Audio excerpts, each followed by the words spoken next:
Welcome to our next lecture in elementary statistics at Dallas College, Math 1342, with Professor Michael Bailey using ALEX.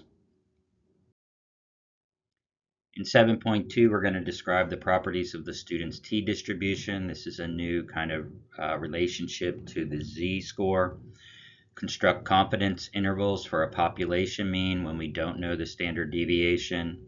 Describe the relationship between the confidence level and the margin of error. Find the sample size necessary to obtain a confidence interval of a given width. And distinguish between confidence and probability. When constructing a confidence interval, where the population standard deviation, sigma, is known, we use the critical value z alpha over 2. Because the quantity x bar minus mu, this is the sample mean minus the population mean, over sigma divided by the square root of n, sigma being the standard deviation of the population, and n being the sample size, has a normal distribution.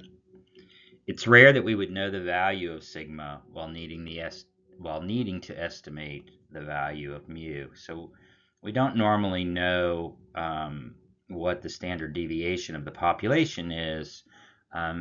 However, we do need to estimate some kind of average for the population so we can take the results from our sample and make judgments or inferences about the population.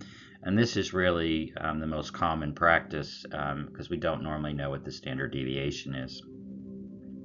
So what happens? When we don't know the value of the standard deviation of the population, we replace it with a sample standard deviation that we calculate from our survey or data. However, we cannot use the z alpha over 2 method because the quantity x bar minus mu over s over the square root of n doesn't have a normal distribution. The distribution of this quantity is called the student's t-distribution. Okay, so we don't use z alpha over 2 when we don't know the standard deviation because that doesn't have a normal distribution. Instead, we're going to use a new tool in statistics called the student's t-distribution. There are actually many different students' t-distribution, and they are distinguished by a quantity related to the sample size. And this is just one less than the sample size, and this is called the degrees of freedom. When using the student's t-distribution to construct an interval for the population mean, the number of degrees of freedom is one less than the sample size, and I'll explain more about this. So students' t-distributions are symmetric and unimodal, just like the normal distribution. However, they are more spread out because S, the standard deviation, is on average a bit smaller than sigma, which makes sense, right? The standard deviation for a smaller group would likely be less than for the whole population. Also, since the standard deviation of the sample is random, replacing the standard deviation of the population with the sample also increases the spread. The difference between the t-distribution and the normal distribution is greater when the number of degrees of freedom is small. Another way of saying this is also when the sample size is small, the degrees of freedom will also be small. So the larger the sample size, the greater the fit for our sample distribution and our calculations and our inferences when we don't know the population standard deviation. When the number of degrees of freedom is large, the sample standard deviations tends to be closer to the population. So the t-distribution is very close to normal. And here on the right, you can see if we have 1 degree of freedom, how far it's off from a normal distribution, 4 degrees of freedom, and then of course 10 degrees of freedom. It's almost directly in line. So how do we find this value? Instead of z alpha over 2, we're going to use the student distribution t, and we're going to find t alpha over 2. To find the critical value for a confidence interval, let 1 minus alpha be the confidence level. Remember, 1 minus alpha is that area in the middle. So if we're doing a confidence interval of 90%, this area here would be 90%. That leaves the area in both tails being 10%, or the area in one tail being 5%, half of that. Okay, very similar to what we did in Z alpha over 2. The critical value T alpha over 2, because the area under the student's T distribution is the student's T distribution between T alpha over 2 and negative T alpha over 2.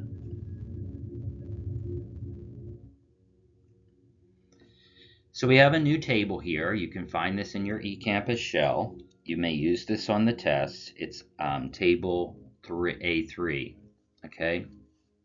So we can find the T alpha over 2 value. These are the values in here. First, by looking at the degrees of freedom. Remember, this is n minus 1. So if we have a sample of 4, then we would use this n minus 1 of 3 here, okay? Across the top is the area in the right tail. That's here. So again, if we are looking for a 90% confidence level, 90% is the shaded area in the middle, meaning we have 10% in both sides or 5% in each tail. So the area in the right tail would be 0.05, 5%, and so that would be this here.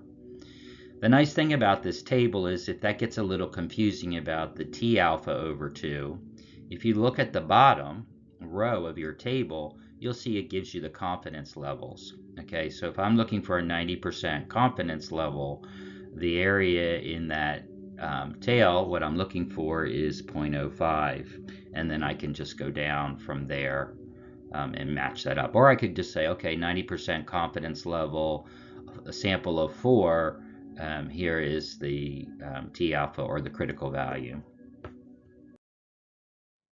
All right, let's try one of these. A simple random sample of size 10 is drawn from a normal population. Find the critical value T alpha over 2 for a 95% confidence interval. It's a good idea for you to get that table. You can hit pause here and then download the table so you can look at it on your computer. This is really just about identifying that value and getting a little practice. Okay, so the sample size is 10, so our degree of freedom would be 1 less, 9, that you see highlighted here in yellow.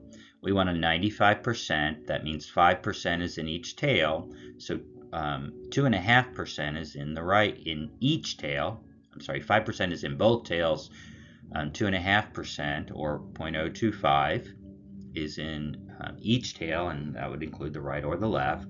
And so we go down to this value, 2.262. Again, you can look at the bottom, so you could say degrees of freedom 9, 95%, and you can go up to that value. So you can go from the top or the bottom. But I think it's a good idea you understand this T alpha over 2. It's very similar to Z alpha over 2. So again, we found the row corresponding to 9 degrees of freedom and the column with a confidence level of 95% we see at the bottom.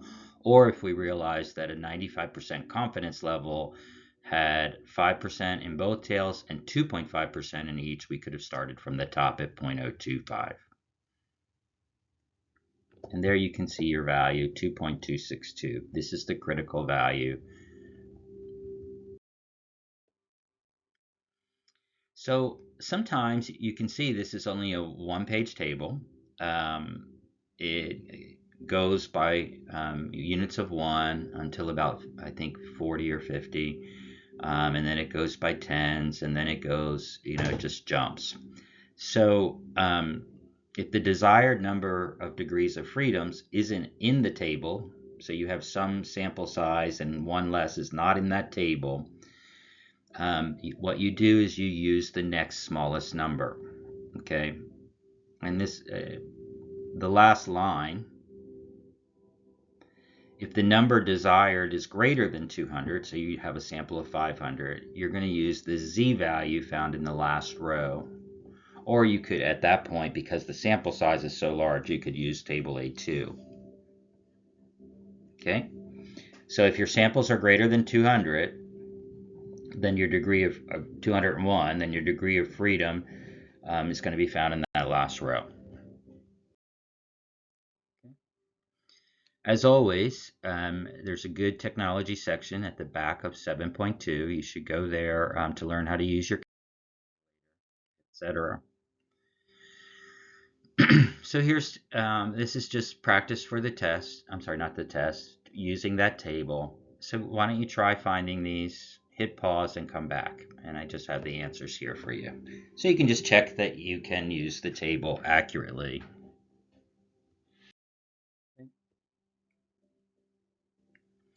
So we have some assumptions when we are constructing a confidence interval for a population mean. And this is just two things. And that is that we have a simple random sample.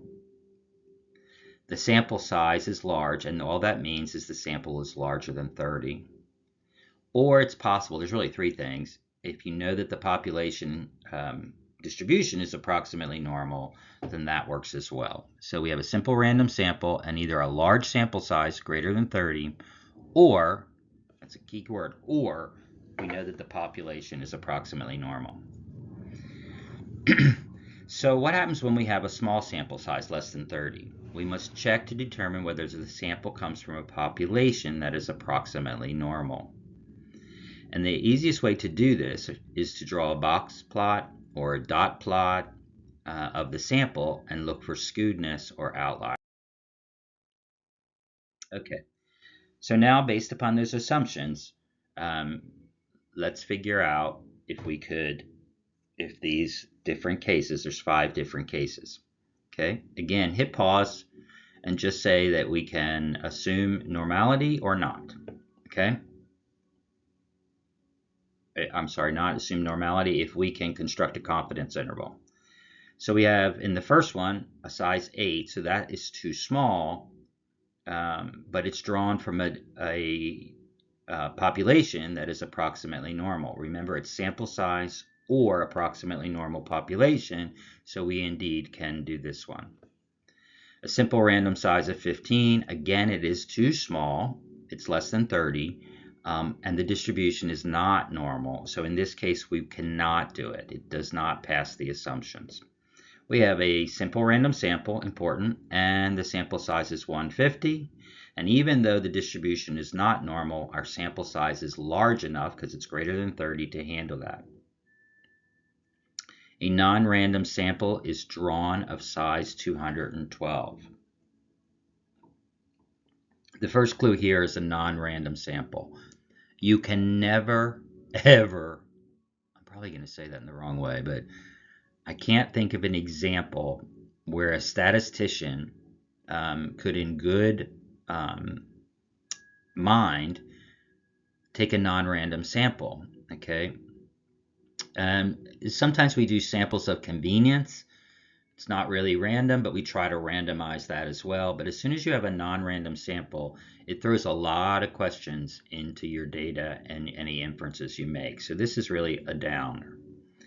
And here we have a simple random sample with the following dot plot. One of the things we can see is that there's a huge outlier here. So in this case, I would not use that as well. Okay. So if the assumptions are satisfied, the confidence interval for the population average and the standard deviation is unknown is found using the following steps. We first calculate the sample mean, x bar, and the sample standard deviation if they're not given. That would be if we had a lot of data points, etc. Then we'd have to just figure out the average, x bar, and then we would take each data point and do that whole calculation to find the standard deviation. We then find the degrees of freedom, n minus 1, and then use that with the sample size and the confidence level we want to find the critical value. We then compute the standard error, which is the sample standard error, standard deviation over the square root of the sample size, and multiply it by the critical value to to obtain the margin of error. This is that T alpha over 2. And at that point, we can construct the confidence interval, which is plus or minus that margin of error. And then we interpret the results. And this is just a simple statement about our confidence level and what we find those endpoints for the confidence interval. The level of confidence we have, 95%, that the population average is between these two values. All right. So let's go through a full problem. If you want, hit pause and see if you can do this. I put the formula up there to figure out the confidence interval. Again, if you want, hit pause. It's a good idea whenever you can to try to hit pause and go through these, okay? A food chemist analyzed the calorie content of a popular type of chocolate cookie. These are all the calories, okay? Find a 98% confidence interval for the mean number of calories in this type of cookie. I've gone ahead and given you the key values, the average, the mean of the sample deviation, and the sample size, okay? We can see here that they're pretty normally distributed, even with a low sample size. We have a simple random sample. Because the sample size is small, the population must be approximately normal. Since we see no indication of outliers, and we see no indication of skewedness, that would be a lot of data points here and going down to few, or vice versa. Therefore, we can move forward. So what do we have to do? Find the T alpha over 2, find the margin of error, and then find the confidence interval. T alpha over 2 is just that value in the table. The margin of error is the T alpha over 2 times the S over the square root of n. And then, of course, our confidence interval is just plus or minus that value to the sample mean. When we look in the table for alpha over 2, we're going to look for degrees of freedom 7. So that's row 7. We look down the column, first column, and find n minus 1 equals 7. And then our T alpha over 2 for 98% means that there's 2% in both tails, or 1% in each tail. 1% would be 0.01, so that's where we go across that row at the top and then find that intersection, and you'd find that value 2.998. We then multiply this by our sample standard deviation over the square root of the sample size and get 2.9947. We then add or subtract this from the mean of the sample. We actually do those calculations to get a value. And now we interpret that value with the simple statements. We are 98% confident, that's what the interval we were shooting for, that the mean number of calories per cookie, this is in the population, is between 112.4 and 118.4. That's just this calculation done, adding it and subtracting it. So we've gone through one of these. Go ahead and hit pause and see if you can do this one, if you didn't pause before. This is the same example, well, a different example, but the same process. Sample of 123, n equals 123, aged 18 to 22, reported that the number of hours they spent on the internet an average week. The sample mean was 8.20 x bar. The sample standard deviation is 9.84. Assume this is a simple random sample from the population. Since we've got that it's a simple random sample and we have a sample of greater than 30, we can proceed. Okay, because the sample size is large. Again, find the T alpha over 2. This would be, since we have 123, we would look at 122, which is not on the table, so we would go down to the next lowest value. And then we would go, if there's 95% confidence interval, there's 5% in both tails, or 2.5% in each tail, or 0.025. That's the column heading you're going to look for. Or again, you can look at the confidence level at the bottom. When you find that intersection of the columns and rows, you'll find the critical value, which is 1.984. The margin of error is this times s over the square root of n, and we get 1.7603. We then add or subtract this to our sample mean, and we get 6.44 to 9.96, and then we write a sentence. We are 95% confident that the mean number of hours per week spent on the internet by people 18 to 22 years old, notice this is now a population, is between 6.44 and 9.96. That seems really low to me. I think all those people were lying. Again, the back of your book, back of this section, has good information on how to use your TI-84 calculator, which you can use on tests. You can't use Excel unless the problem has Excel, so you really should be learning the TI-84 calculator as much as possible.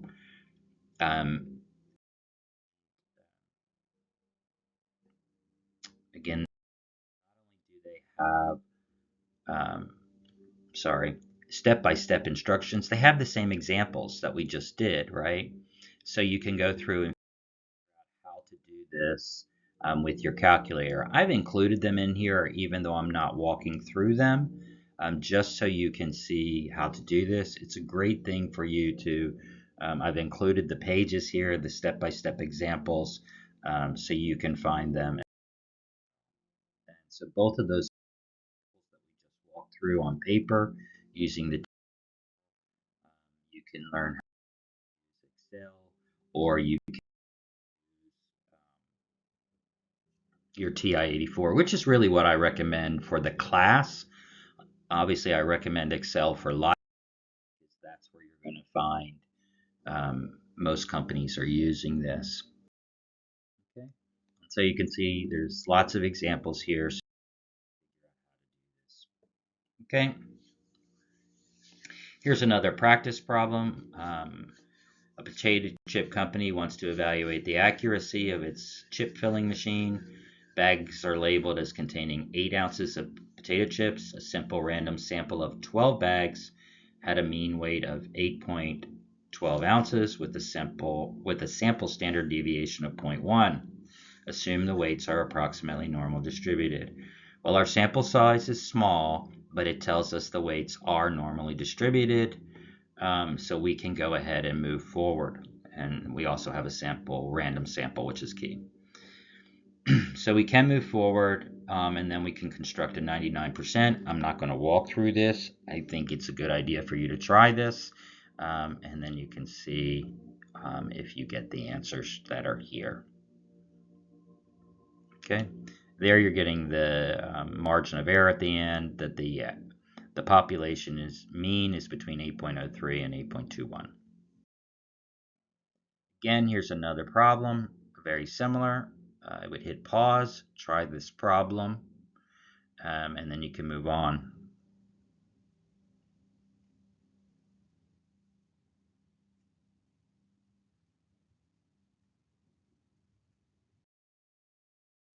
Okay. So let's look at our confidence level and the margin of error. These are kind of like a seesaw. If we want to be more confident that our interval contains the true value, we must increase the critical value. But if we increase the critical value, this increases the margin of error. So there's a trade-off. If we want to be more confident, we have a larger margin of error. That means that our, the values that we're describing, the population mean, are going to be a wider range. Okay, we would rather have a higher level of confidence than a lower level, but unfortunately, we also would rather have a smaller margin of error than a larger one. So this is a judgment call. How big of a range do we want to give for our margin of error, versus how confident we are, or versus the importance of our confidence. So this is showing you three different confidence levels. 70% confidence level is the first on the left. In the middle is 95% confidence level, and then we have a 99.7% confidence level. Okay, so let's start with the high confidence level. Remember that as we have a high confidence level, then we have a larger margin of error. We have a larger range of values. Each of these lines represents one sample. So you can see that the samples here are very wide in the one on the left and very narrow comparatively. I said on the left, on the right, at the 99.7% confidence level, the ranges of values for the population mean are quite wide, whereas for the lower confidence level, we have a much smaller um, um, margin of error. Um, but they don't cover the mean all the time. The idea of this bar down the middle is meant to be the population mean. So you can see a large number of these samples. Well, like here's one that doesn't even touch the mean. Okay.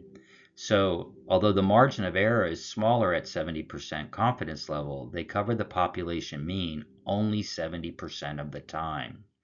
So that means 3 out of 10 cases, 30% of our cases, of our samples, likely will not even include the population average. So here we're only 70%, and of course this one is in one of the 30% cases. Over here you see that almost everyone, if not everyone, this one's looking a little close, it might not include it, but I can't see any other cases. Here we know that we have a 99% confidence level that our samples include the mean, but you can see the reason we're more confident is because we've given a wider range for what that population mean may be. And so you really have to sometimes you're playing with this, doing different versions of it to see how wide it is. It may, if you have a population mean that's, I don't know, let's say 100 units wide, that may not be a really good data point for you because it's like it doesn't really focus where the population average is, the average response, etc. Okay. This diagram represents 100 different experiments at the 95% confidence level. So that means that roughly 5% of our samples are not going to include this one here, this one here, this one here, are not going to include that population average. When we construct a confidence interval with level 95%, we are getting a look at one of these confidence intervals. We don't get to see any other confidence interval. So like this one, we're just looking at one sample, right? We don't get to see any other confidence level, nor do we know this. Remember our whole point is we're trying to figure out what that population mean is. We don't get this vertical line in there to even see if our data is on point. So we cannot be sure whether we got one of the confidence intervals that crosses this bar in the center, or whether we were unlucky enough to get one of the unsuccessful ones, like this one down here on the left. Okay. What we do know is that our confidence interval was constructed by a method that succeeds 95% of the time. That means that 95% of our samples that we take should include the population mean. The confidence level describes the success rate of the method used to construct a confidence interval, not the success of any particular interval. So when we do a lot of samples, the confidence interval is telling us 95% of them will include the mean. But it does not tell us the success of any interval. Any of these intervals could possibly not include that mean.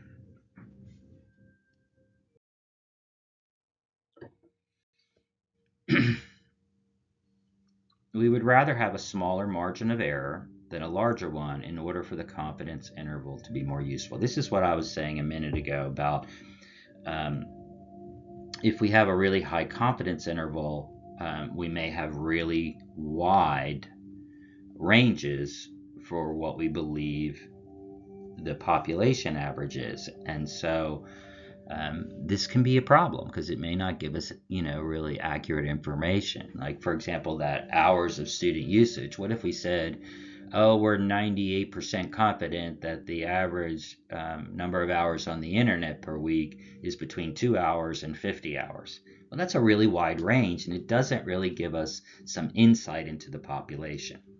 Okay, so we can make the margin of error smaller if we are willing to reduce our level of confidence, or a better choice is probably to increase the sample size. If the population standard deviation is known, the margin of error is the margin of error equals z alpha over 2 times sigma over the square root of n. This is what we did in the last section. So we can rewrite this as n equals z alpha over 2 times sigma over m squared. Okay, and so what this does, if we want a specific margin of error, we can if we have a specific margin of error, we can figure out the sample size that we need to get for that smaller margin of error. Okay. So if the population standard deviation is known, the necessary sample size is this calculation. N equals z alpha over 2 times sigma, the population standard deviation, over m, the margin of error. And that's the quantity squared. In cases where the population standard deviation is not known, S is reasonably close to sigma for large samples. So we can use this a similar calculation as long as we have that large sample, which is greater than 30. Okay. Then we can find out the necessary sample size, n, which is, we can use the z alpha over 2 times the sample population, not the the sample standard deviation, not the population standard deviation over m.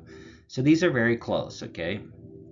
And this is going to be, again, when we have a large sample size, and this likely is going to give us a large sample size.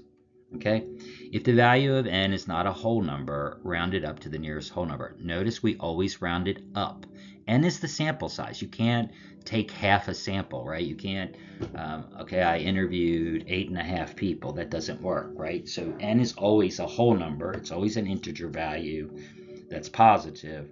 So if you get any kind of decimal, you round up. Even if that decimal is 24.2, you round it up to 25. Okay, you always round up with the sample size. And that makes sense. It makes good logical sense, right? The larger the sample, the more normal the curve. All right, so let's try this. Scientists want to estimate the mean weight of mice after they have been fed a special diet. A sample of 60 mice have been weighed, and the standard deviation was S equals 3 grams. Estimate the number of mice that must be weighed for a 95% confidence interval to have a margin of error of 0.5 grams. I've put all the formulas here. See if you can figure this out. Hit pause and try this. Since we want a 95% confidence interval, we use z alpha over 2, which is 1.96. We also know S equals 3 and M equals 0.5 from the data given. Therefore, we can plug this into the calculation, and we get 138.30 for the sample size, which we round up to 139. This means we must weigh 139 mice in order to obtain a 95% confidence interval with a margin of error of 0.5 grams.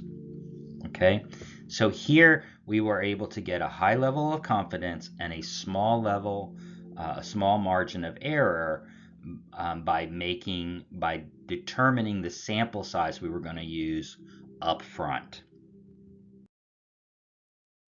Okay, Here's just another practice problem. I'm not going to go through this, but again, it's a good idea to pause and try these.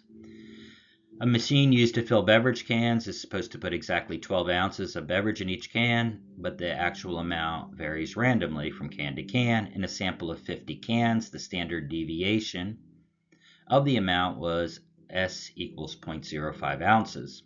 A simple random sample of filled cans will have their volumes measured and a 95% confidence interval for the mean fill volume will be constructed. Estimate the number of cans that must be sampled for the margin of error to be equal to 0.01 ounces. So again, this is really a plug and play problem as long as you know the formula to use. And so you get 97 is the sample size we need to use. Here I'm going to allow you to read through this, hit pause, try this again. It's really good practice, and check your answer.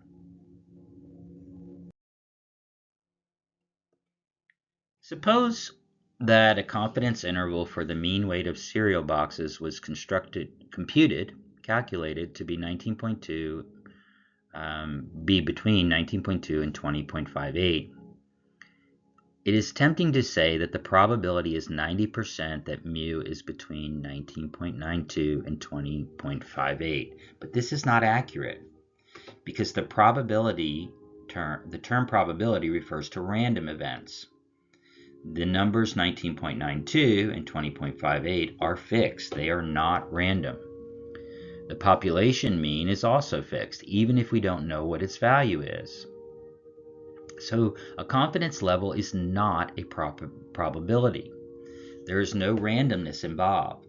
Therefore, we say we have 90% confidence that the population mean is in this interval.